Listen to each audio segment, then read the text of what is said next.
The leafy Essex market town of Epping is the latest place to go off. Last Thursday night, a protest was held outside the Bell Hotel, where migrants have been housed since 2020.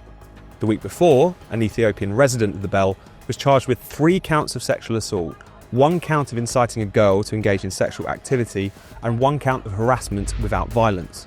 He'd arrived in the country by a small boat just 8 days prior. What began as peaceful on Thursday night, notes the Evening Standard, was later hijacked. After masked-up counter-protesters showed up and riot police attempted to separate them from the hotel demonstrators, the now familiar melee ensued, with young men clashing with police. As police attempted to flee, a protester was run over. So what has brought this fear, loathing and violence to another British town?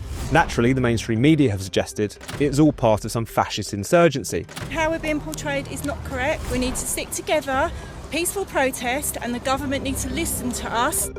A hasty BBC report about Thursday night's protest, since corrected, claimed there were 400 members of far-right groups present. Apparently, we were expected to believe that almost all of those who attended that demonstration were card-carrying Nazis, and that the Beeb had found time to verify their memberships.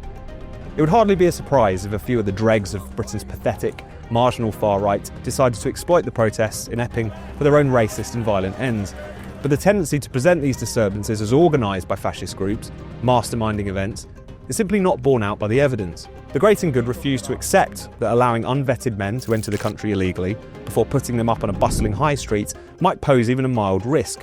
Anti-fascist activist Wayman Bennett, who participated in last Thursday's counter-demonstration, told the BBC that Britain is a peaceful country in which people should be allowed to go about their business without being attacked. With grim irony, this quote appears in the piece below 2 paragraphs, noting the sex attacks allegedly committed by the Ethiopian asylum seeker. Somehow I doubt that's what Wayman was referring to.